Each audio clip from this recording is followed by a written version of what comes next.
Wanted to start out with one of the reasons why I do work in bereavement. I'm so honored that Mark Wilson, the other Mark Wilson, from Auckland, who wrote this for our book Seeking Hope, is here today.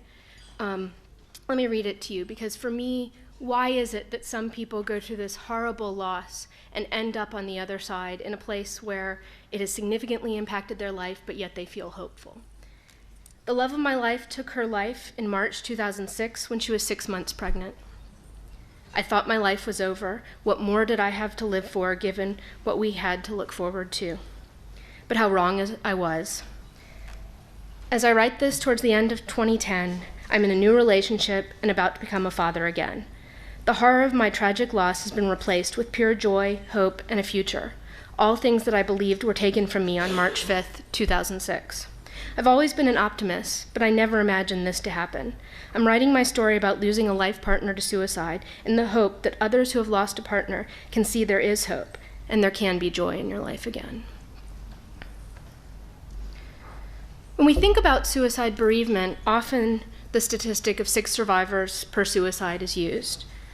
It's an approximation. It was based on an estimate that Dr. Edwin Schneiderman gave in the 1970s. It was meant to be comparable either to the number of extended family members who are eligible to receive compensation following either an incident in which bodies were double buried in a cemetery or an airline disaster. The origin of it is completely unclear, but it's not empirically based. So every time I see that number, it makes me think, no, there's more. It's not just 6 people, but we see that number time and time again. Really, I, along with many other people who do this work, feel that number's really low, because more than 6 people have life-changing experiences when a person to whom they're connected ends their life. And what we've been thinking about is really, I know in the US we talk about survivors of suicide, elsewhere we talk about people bereaved by suicide.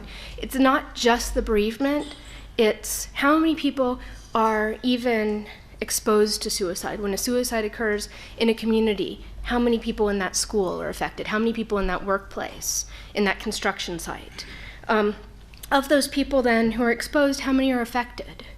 What kind of effect is it? Is it short-term? What kind of intervention do they need? Of those people that are affected then, some people will go on to have a bereavement experience, but it's a short-term bereavement experience. It's not defining in their life.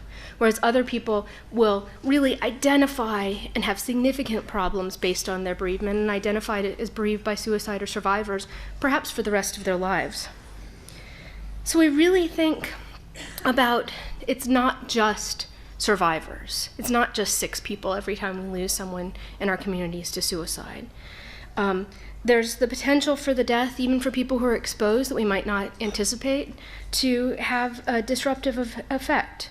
And then for some people, that short-term bereavement, perhaps there's post-traumatic stress disorder or depression or complicated grief. And then for people who have that long-term bereavement title, it not only are there psychiatric symptoms that might be involved, post-traumatic stress, depression, or complicated grief, but those are the people who might then feel suicidal themselves in the wake of losing someone they love to suicide. There's potential on the other side of that for something called post-traumatic growth to happen.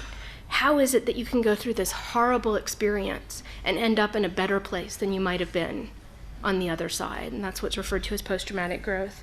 And also, some people I know are defined by their experience of suicide survivorship. The fact that this has happened to me and I don't want anyone else in the world to have this experience. And so we have some of the best advocates in the whole field are people who have lost loved ones that they care about and have used that loss to really fuel wanting to change the world.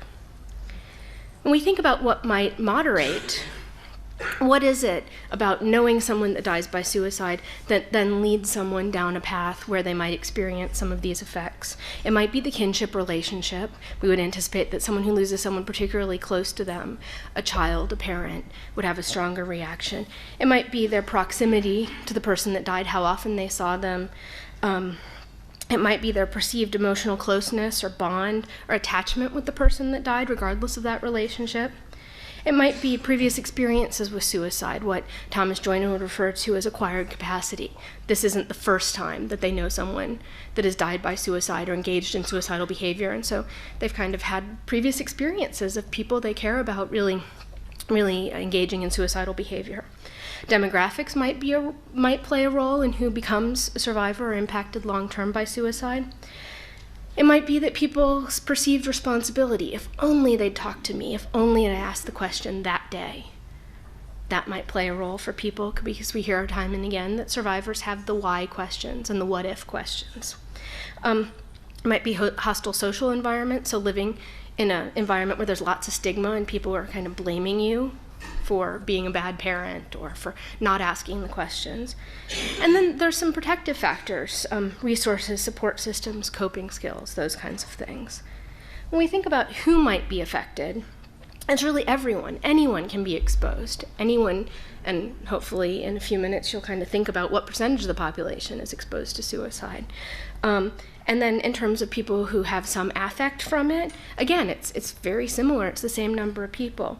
Probably when we think about people who are suicide bereaved short-term and long-term, it's more likely to have people with those close relationships or kinship relationships, but therapists are also included in there, mental health professionals, people who are kind of having that exposure, having those close relationships. So what do we know about who's exposed to suicide? I've been fortunate that in the last several years I've engaged in a couple of random Digitdial studies. I don't know in New Zealand if random Digitdial studies are still taking place. These are the people that call you mostly at dinner time and say, I'd like to ask you some questions about your opinions about. My husband actually got one of the calls for our study, and he turned them down the first time because he doesn't like to answer those questionnaires. But he did eventually, when they called him back, respond to it. So really the hope with these kinds of studies is you get a random distribution of the population and get general attitudes from people. So our first question was really, what percentage of people know someone who's died by suicide, that exposure piece? And then what variables influence outcomes for people exposed to suicide? So let me give you a little bit of background about where I'm coming from. The state of Kentucky is kind of the southeastern United States. We have a population of 4.3 million, very similar, in fact, to the whole country of New Zealand. We are considered a rural state, and you see that our land area in square kilometers is about a third of New Zealand's, and our population density is probably 3 times that of New Zealand. So that's what a rural U.S. state looks like. The suicide rate in the U.S. Is 24th, so right in the middle of the 50 states, with a rate of 14.5 per 100,000, slightly comparable to New Zealand's rate of about 11.5. So the Kentucky Awareness of Suicide Survey, we surveyed 300 people a year for 3 years, kind of a small pilot survey. And what we found is that 64% of people knew at least one person who had attempted or died by suicide. This number doesn't surprise any of you. If you're working in this field, it's kind of common sense. What it does surprise is people, say, in public health or in other areas who aren't dealing with this on a daily basis. People are either shocked or they say, well, let me tell you about my mother, daughter, sister, brother, cousin. And 40% in that study knew at least one person who died by suicide. So in terms of who is it who's most likely to be exposed to suicide, it's everyone. It doesn't matter sex, race, if they were rural or urban, their education level, their income level. Just like suicide cuts across all of the demographics, knowing someone that died by suicide does the same. The question then is, well, of people exposed to suicide, who then is a survivor? And we define that in this study. We asked, do you consider yourself a survivor of suicide, letting people self-define? That is, someone whose life has been personally affected by suicide. And what we found is 20% of our complete sample, so about half of people who said they knew someone who died by suicide, reported that they were survivors. What makes someone personally affected? or a survivor following suicide? Again, it's not demographics. It's not someone's age. It's not their sex. It's not their race. It's not where they live or their education. It wasn't the age of the person who died or the number of the people they knew who died by suicide. Is it the actual relationship? In that study, we had 27 different relationship categories. The 11 most common, because remember, we're just calling people at random, not necessarily people who have had that profound experience. We had 5 non-familial categories, 6 familial categories. Those categories didn't even reliably predict who considered themselves a survivor. We had someone in our study who'd lost a father, and when asked, "Are you a survivor of suicide? Has it profoundly influenced your life?" No. Half of people who'd lost a friend, though, yes. Yes, it had a profound effect. And when we think about bereavement work or postvention, friends aren't typically who we're thinking about at all. So relationship really doesn't seem to distinguish. What does distinguish between survivors and non-survivors of people who are exposed to suicide? The one variable that we found time and again is people's perception of their closeness. So in this scale, we had a 3-point measure: very close, somewhat close, and not close at all. And you can see that the people who were very close were much, much more likely to consider themselves survivors compared to people who said, "No, I wasn't close at all."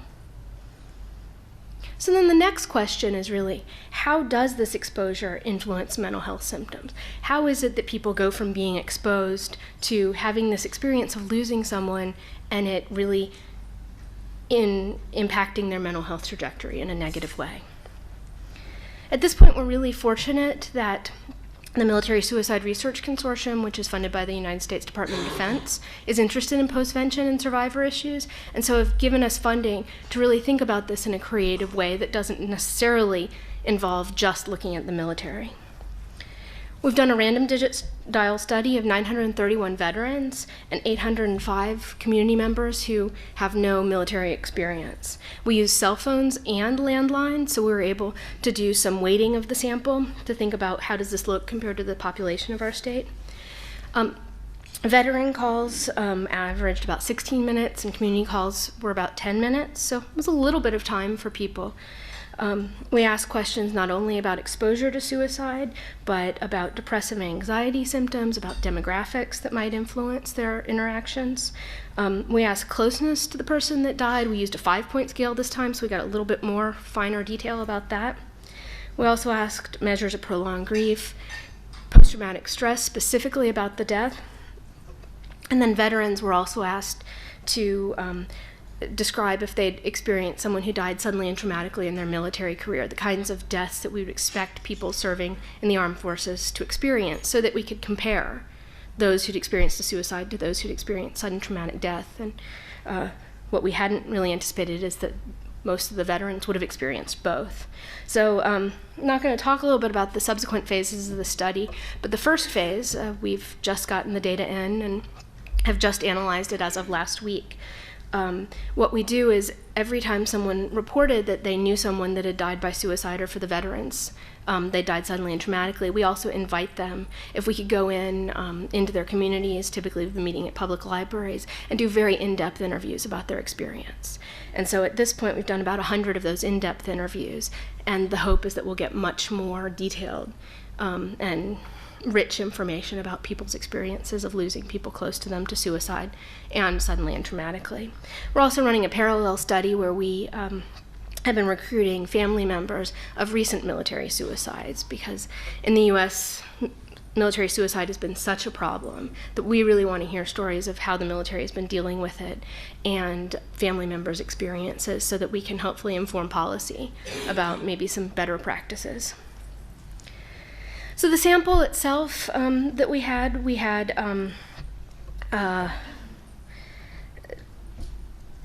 931 veterans and 805 community members. Because we were initially sampling for veterans, you'll see that it's much more heavily male. So what we did is we weighted it so that it looks much more similar to our state. So then we had 11.5% veterans, about half men, age range averaging about 54, and this weighted sample looks very similar when we look at it compared to the sample of our to the demographics of our state. The first question we asked was, again, do you know someone who's ever died by suicide? Almost half of people said yes. Again, not a surprise, but it's more data to say, experiencing suicide, knowing someone, this is a public health issue.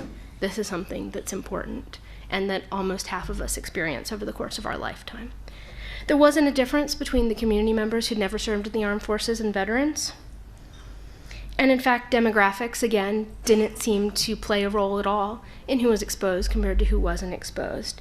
There was a slight difference. It seems maybe race might play a role, but we haven't been able to investigate that further. But age, veteran status, sex, marital status, metro or rural status, having children, none of those seem to be related to whether or not someone said they knew someone who died by suicide. When we think about who the person lost, first we asked them closeness on that 5-point scale. We averaged a 2.9, so almost right in the middle of closeness, and the range from not very close to very close. Remember, we're calling community members at random, so we would expect that most people would not be close. We also asked them the impact of the suicide at death, from it really had little impact to it has a devastating impact, I still feel. Again, we were not surprised to see that most people felt like the death had some impact, but wasn't a profound and life-changing experience for them. Then we looked at relationships. In this sample, we had 61 unique relationships. The most common were friend, which included best friend and good friend, which we'll be looking at separately because I think there might be differences in that language in what someone chooses to call the person when they identify them. Cousin was also quite common. If you knew anything about stereotypes of rural Kentucky, you might say that people have large families and lots of cousins, but I think that's the extent of having large families and somewhat rural state.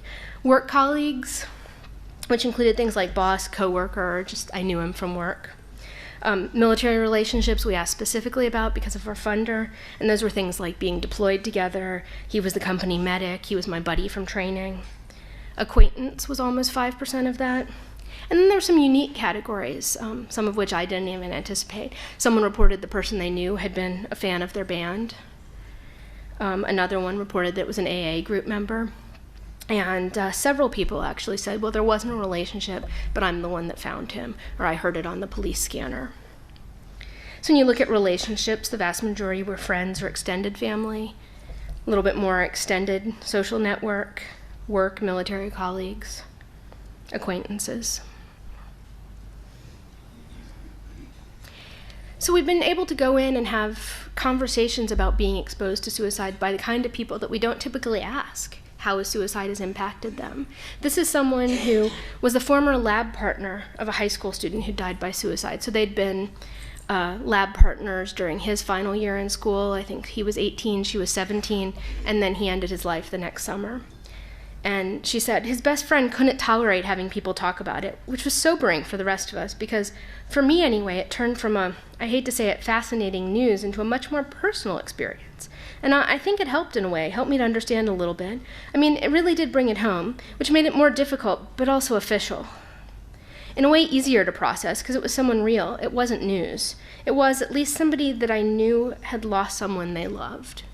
So the whole experience of going from just acquaintance to something that we interviewed this woman 25 years after the suicide took place, and it still had that impact on her. We then looked at just exposure, do you know someone or not, related to some of the symptoms that we measured. And what we found is that just reporting they knew someone that died by suicide was associated with increases in anxiety and depression symptoms and kind of levels of probable diagnosis of anxiety and depression. So there seems to be something to just knowing someone who died by suicide that puts people at risk for future mental health difficulties. Another person in our study who lost a friend in high school to suicide said, being that young, it kind of makes you realize life can be short. You know, when you're young like that, you never think about dying or anything like that. And when something like that happens, you kind of get reminded of mortality. Life doesn't last forever, that everybody's going to die someday. So it's probably how it changed for me. It jilted me to the fact that, sometimes life can be short. That, like I said, you don't think about death much when you're young. It jolts you into saying, hey, everybody's mortal. Then we looked at, looks better over there, what is associated with mental health symptoms. So knowing someone who's died by suicide, what then is it that can predict who might have a harder time? And really, the one variable that seems to stand out again is closeness. People who are closer to the person who died, so high closeness, 4 or 5, 34% of them had probable depression, compared to only 11%. 26% of them had probable PTSD, compared to 2.2%. 6.3% had probable prolonged grief, compared to no one who was not close to the person that died. So it's really important to think about closeness. It's not the name of the relationship. It's not the kinship relationship. It's what kind of impact did that person have on someone's day-to-day life. So what we've found is that almost half the population in Kentucky, which may or may not be different from New Zealand or from the rest of the United States, or I think it's pretty representative in some ways of the United States, almost half the population has exposure to the suicide of someone they know. And it's not demographics that are going to predict who's going to know someone who dies by suicide. People who know someone who's died by suicide really seem to have increased depressive symptoms, PTSD, and overall anxiety symptoms and probable diagnoses. And it's perceived closeness to the decedent, not someone's age, sex, or the time since the loss that's related to depression, anxiety, and prolonged grief symptoms. And what we really need is future research that examines who goes from exposed to suicide to affected to long-term bereavement, and what is it that can leave someone in a place where they can be hopeful again after they know someone that has died by suicide and their life has been altered forever. Dr. Beautrais was nice enough to show our book, Seeking Hope, Stories of Suicide Loss, which Michelle Lynn Gus, the former president of American Association of Suicidology, and I put together 14 stories of survivors of suicide who have been in a place where they found hope again in their lives, and it's a fundraiser for American Association of Suicidology. We're hoping we'll be giving out our first set of grants this fall for suicide bereavement research, and hoping that as the book is around for longer and the fund grows, that we can continue to fund suicide bereavement research.